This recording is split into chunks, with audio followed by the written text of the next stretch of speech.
Hello, ici c'est Gilles pour mon Windows Phone. Alors aujourd'hui on va vous présenter un petit test de l'application Nokia Drive. Donc ici je vais la lancer sous vos yeux.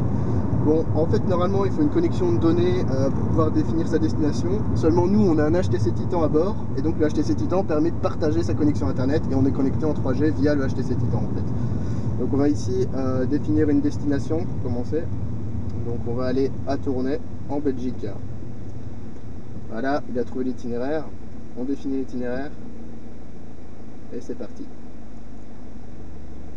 Voilà. Après 200 mètres, tournez à gauche. Donc comme vous voyez, le GPS est assez précis, ici il nous suit vraiment en temps réel. Donc voilà, vous voyez un peu à quoi ressemble l'interface de Nokia Drive. Alors, donc moi ce que je reproche un peu à l'application, c'est d'abord le fait que en fait, il ne met pas l'heure d'arrivée. Alors on a bien tout ce qui est les kilomètres restants avant l'arrivée et les kilomètres heure, donc si on est un peu mathématicien on peut calculer. Maintenant, je veux dire, il n'affiche pas l'heure d'arrivée à destination. Donc voilà, c'est le seul petit point noir. Sinon, comme vous allez voir, l'application fonctionne très bien. Donc on a bien tous les noms des rues.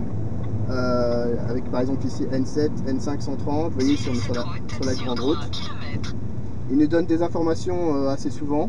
Donc ici on l'a eu, il nous donne une information pour la route pendant 3 km. Après on aura aussi des informations qu'on devra tourner par exemple. Et ce sera genre vers 700 mètres, 500 mètres, 300 mètres, 100 mètres, il rappelle assez souvent. Et au moins il nous donne l'instruction avant de prendre la rue, donc ce qui permet d'éviter de se tromper. Donc ici en fait au niveau de l'application, en planification, on ne sait pas faire vraiment grand chose si ce n'est ici aller dans les paramètres. Voilà, donc vous voyez en fait je peux choisir de me mettre en navigation 2D ou en 3D, donc ça change directement sur la carte. Évidemment la navigation 3D est mieux, mais sinon on peut aller ici dans les paramètres directement. Alors en fait on a la couleur de la carte, donc ce qui permet de changer la couleur de la carte à la volée. Donc là je suis passé en mode nuit. Après, ici si je retourne encore les paramètres, à ce moment-là on peut avoir les repères. Donc ça évidemment ça sert à indiquer des repères concernant par exemple des bâtiments, tout ça. On peut également gérer les cartes. Donc ça permet d'ajouter des cartes. Ici on a téléchargé la carte de la Belgique. La carte de la France, si mes rappels sont bons, fait environ 400 mégas. Le téléphone a 16 Go de place, donc ça devrait aller. On peut également télécharger des voix. Donc ici vous voyez, moi j'ai mis une voix française qui est une femme. On peut également avoir la voix française qui est un homme. Et alors il y a des tas de voix comme ça que Nokia propose. Ça fait environ 40 mégas je pense, ou alors 4 mégas, 4 mégas. Voilà.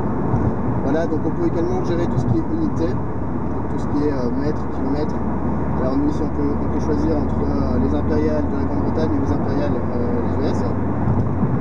Alors on peut également effacer l'historique, donc si vous avez fait plusieurs destinations mais que vous voulez recommencer depuis le départ, donc vous pouvez supprimer tout votre historique. Donc nous ici on a uniquement choisi tourner. Et donc si on fait effacer l'historique, ça efface pas uniquement tourner. Et alors la localisation évidemment qui est très intéressante, forcément pour que le GPS calcule la route beaucoup plus vite. Donc par exemple ici avec le Nokia Lumia, à peine on l'a allumé, j'ai appuyé directement sur Nokia Drive, j'ai choisi ma destination et il m'a calculé la route complète directement et instantanément. Voilà. Donc, je vais repasser en mode jour, c'est mieux. Voilà, donc je vais vous laisser un petit peu admirer l'application. Donc évidemment tout ce qu'on peut faire aussi c'est tout ce qui est des zooms, comme ça. Prenez la deuxième sortie. Ou alors on peut zoomer. Et vous voyez évidemment ici tout ce qui est les points d'intérêt, donc par exemple ici une station essence à laquelle on arrive, par exemple.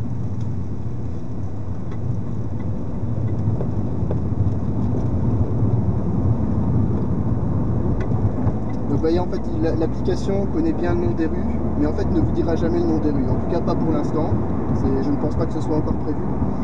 Et vous voyez ici il nous indique voilà dans 2,2 km il faudra tourner sur la route.